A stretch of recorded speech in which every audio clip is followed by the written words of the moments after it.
हर साल सावन महीने के शुक्ल पक्ष की तृतीया तिथि को हरियाली तीज का पर्व मनाया जाता है। मान्यता है कि इस दिन भगवान शिव ने देवी पार्वती को पत्नी रूप में स्वीकार करने का वरदान दिया था।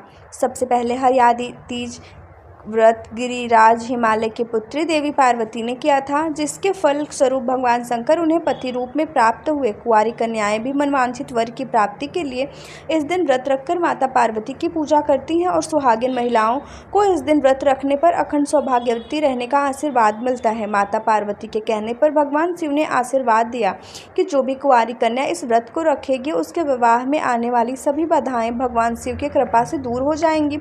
सावन महीने में पड़ने वाली इस तीज को श्रावणी तीज भी कहते हैं, लेकिन अधिकतर लोग इसे हरियाली तीज के नाम से जानते हैं और यह त्यौहार मुख्य रूप से उत्तर भारत में मनाया जाता है। हरियाली तीज का व्रत करवा चौथ के से भी कठिन बताया जाता है। इस दिन महिलाएं पूरे दिन बिना भोजन और जल के रहती हैं और दूसरे दिन सुबह स्नान और पूजा करने के बाद व्रत पूरा करके अन्न और जल ग्रहण करती हैं।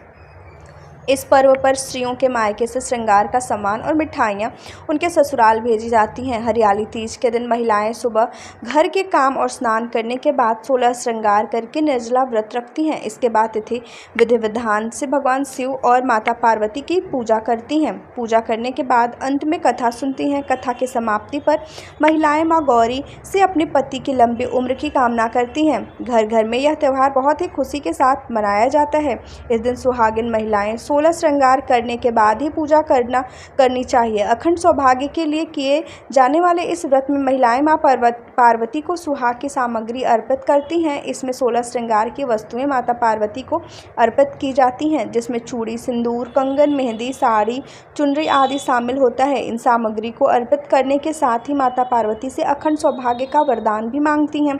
हरियाली तीज का व्रत तृतीया तिथि के सूर्योदय से लेकर अगले दिन के सूर्योदय तक रहता है। इस व्रत में महिलाएं काली मिट्टी से भगवान शिव और माता पार्वती की मूर्ति बनाकर उनका पूजन करती हैं और अगले दिन व्रत का पारना करने से पहले मूर्ति का विधिवत पूजन करके विसर्जन कर देती हैं। वैसे तो इस व्रत में निराहार और निर्जल रहा जाता है, लेकिन जिन महिलाओं को ऐसी सामर्थ्य ना हो वह इस व्रत को जल या फिर फल भी ग्रहण करके व्रत रख सकती हैं। जिस तरह से करवा चौथ के व्रत में व्रत शुरू करने से पहले सरगी खाई जाती है, उसी तरह से बहुत सी जगह पर हरियाली तीज पर व्रत रखने से पहले सरगी खाई जाती है।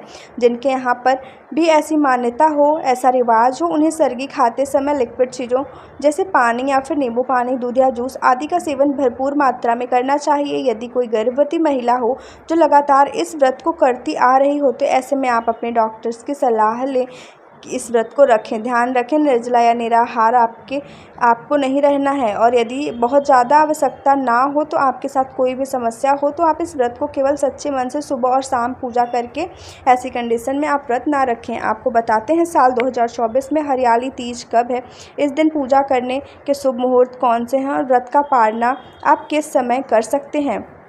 सावन महीने के शुक्ल पक्ष की तृतीया तिथि प्रारंभ होगी 6 अगस्त मंगलवार शाम 7:53 से और समाप्त होगी 7 अगस्त बुधवार रात 10:06 पर। उदय तिथि के अनुसार इस बार 7 अगस्त बुधवार को ही हरियाली तीज व्रत रखा जाएगा और अगले दिन यानी गुरुवार को व्रत का पारना किया जाएगा। अब जानिए इस दिन रहने वाले मुहूर्तों के बारे में। 7 अगस्त बुधवार को सूर्योदय होगा सुबह 6:04 पर और सूर्यास्त होगा शाम 7:01 पर। ब्रह्म मुहूर्त सुबह 4:27 से 5:15 तक रहेगा। जो लोग भी हरियाली तीज के दिन सरगी खाते हैं तो उन्हें सुबह 4:30 बजे से सरगी खा लेनी चाहिए, पर एक योग इस दिन बन रहा है जो कि सुबह 11:41 तक रहेगा और बाद में सारा दिन शिव योग रहेगा, जो कि अगले दिन व्रत के पारण के समय तक रहेगा। राहु काल में पूजा नहीं करनी चाहिए। राहु काल दोपहर 12 बजे से लेकर 1:30 तक रहेगा। अब जानिए इस दिन पूजा के शुभ मुहूर्त के बारे में। सुबह पूजा का शुभ मुहूर्त रहेगा 5:46 से लेकर 9:06 तक। फिर उसके बाद 10:46 से लेकर दोपहर 12:27 तक। शाम को 5:27 से लेकर 7:10 तक। प्रदोष काल का समय शाम 6:16 से लेकर 7:46 तक रहेगा। पारना 8 अगस्त गुरुवार को सुबह 6:04 से लेकर 7:15 के बीच में करना है। तो ये थी आज की वीडियो। अगर आपको वीडियो पसंद आई हो तो लाइक करिएगा, शेयर करिएगा। ओम नमः शिवाय।